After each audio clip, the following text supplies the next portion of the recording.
Welcome back to Simple Truth. Hey, we've been in the story of Joseph. We're in chapter 44. We're getting closer to the end. And last time we talked about Joseph's steward and how he must have felt and thought when he was asked to put a silver cup in one of Joseph's brothers' bags, Benjamin, the youngest, right? And so he does that. It says he did that. And we talked about the fact of, are you willing to do that which God asks you to do, even though you probably don't understand, even though it might seem weird or even wrong in nature? Are you willing to do that? You see, Joseph was testing the character of his brothers. Did they really change?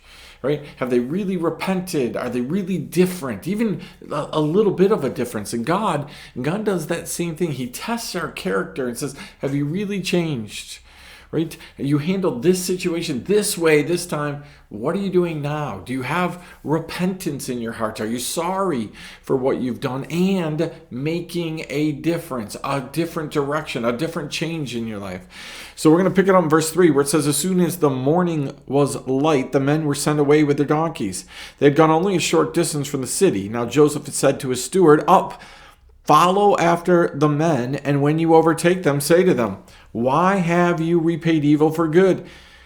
Is it not from this that my Lord drinks? By this that he practices divination.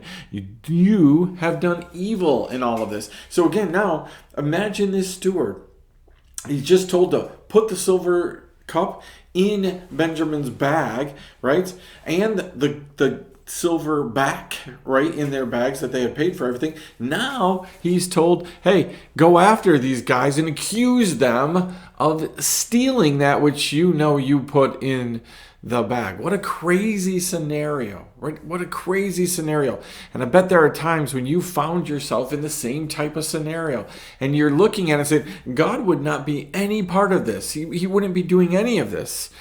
But maybe he would. You see, in the story of Job, we would look at that if we were Job just thought that God was at it. But in our society today, we tend to think that God doesn't do bad things, right? And he doesn't. But we also tend to think that God doesn't allow bad things necessarily to happen if you're in a good place. He wouldn't do that to you. But he does. He does allow bad things to happen to good people. Good people who haven't done anything wrong. Listen, these brothers, not only are they not doing wrong at this moment, they've actually gone above and beyond. Right? They bought double of the money back with them to pay for the first time that this happened, right? They brought the younger brother with them. They did everything that Joseph asked them to do. And yet now they're going to be accused, right, of stealing. Would God allow that to happen to you or I? Would God allow your boss to think you stole something from him, that you did something wrong at work, that you're doing something wrong at home, that you're doing something wrong at the church? Would God allow that to happen? And the answer is, yeah, he would. Right? To test your character, to test the character of others. God allows us to go through the fire. We look at the story of Shadrach, Meshach, and Abednego, right? The story of Daniel's friends, and we realize he could have stopped them from going into that furnace, but he didn't. Instead, he allowed them to go through the fiery furnace, knowing he was going to save them in it. But even they said, listen, we know that God can save us, but even if he doesn't, we're not going to do wrong, right? So the brothers here are going to be accused of something they didn't do. The flip side of this was that a little while ago, they sold their brother into slavery and lied to their dad about what had happened, that he'd been killed by an animal, right? They could have at any time between now and then, right? Between then and now, they could have admitted the truth. They could have said to their dad, no, we don't know what happened to your son. They could have done all kinds of things, but they didn't, right? And God is setting all this up. He's allowing all this to happen because, believe it or not, he's going to build a nation out of those brothers. He's going to build a nation out of those brothers. That's crazy, right? It's a crazy idea, but he's testing the character of them. And so it goes on. It says, when he overtook them, he spoke to them these words. They said to him, why does my Lord speak such words as these? For far be it from your servants to do such a thing.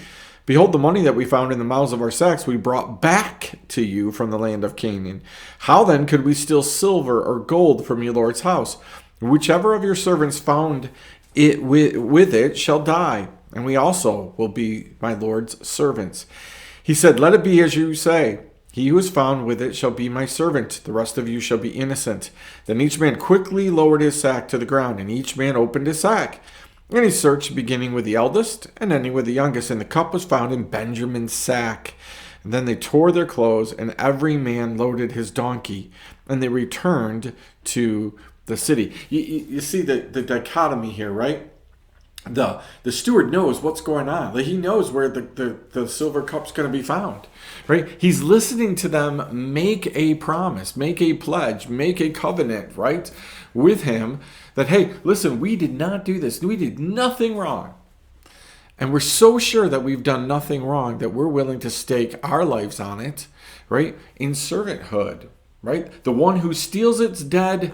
Right? The rest of us will be your servants. That's how confident they were that they had done nothing wrong. They were willing to stand on that. Are you confident before God? Are you confident before people that you're doing nothing wrong? That you've done nothing wrong? Right? That you're doing and following God's plan. If you are, if you're confident in that, then you make a stand, and guess what's going to happen? God's going to take care of it. God is going to protect you, right? But when we're not confident, we sometimes say that kind of stuff in hoping that we're going to cause somebody else to bluff, right? They're going to blink first. And they're going to say to us, well, no, we don't have to go that far. Or they're going to believe what we're saying because we're going to that extreme. Now, these are brothers who had determined that they knew that they had done nothing wrong, right?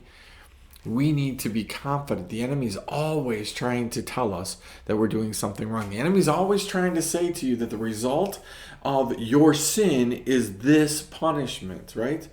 And so we get that drilled into our head that punishment comes from sin. Punishment comes from doing wrong things. So whenever we see what looks like punishment, it tastes like punishment, it feels like punishment, well, then we determine that we must have done something wrong. And then the enemy has us. Now he's got us because we decide that every single time this happens, we must have done something wrong. That's all he has to do. And once he gets there, then it goes for everything. But then we start looking at other people in that same way, right? We start looking at other people and saying, oh, you got this, you must be doing something wrong. Oh, you had this problem, you must be doing something wrong. And then we start judging people on that. Well, they must be guilty. Look at what happened. You see where the track comes? The seed is planted early on. The seed is planted when we decide, right, that punishment comes because we've done wrong things. That everybody who gets punished somehow did wrong things. And the truth is, lots of times it looks like punishment, feels like punishment, but it's being allowed to happen because it's actually testing. Do you love me more than these is what Jesus asked Peter 3 times. He tested him, knowing the answer, but he kept asking the question, knowing what it was going to do to Peter, knowing that it was going to really, really bug him. Because he kept saying, Jesus, you know that I love you more than these. You know that you are the one that I love. But Jesus kept asking, kept probing, kept testing, right? Because he's trying to peel away. He's trying to restore Peter. So again, here's my challenge to you on this simple truth. When you know that you have done nothing wrong, are you willing to stand on it? So much so that even if something bad comes out of that stand, even if people still accuse you, even if people still act on that accusation, you know that you're not doing anything wrong. Are you willing to stand on it? Or are you only willing to stand on the things that you know everybody will be okay with? Right? Joseph's brothers went from selling their brother into servanthood, lying to their dad about his death, to being willing to make a hard stand because they knew that they had not done wrong things. Not every time you're caught with a silver cup in your bag Is it because you've done something wrong? Right? Sometimes God allows things to happen to see if we'll make the right stand. Make the right stand this week. We'll talk to you next time. Simple truth.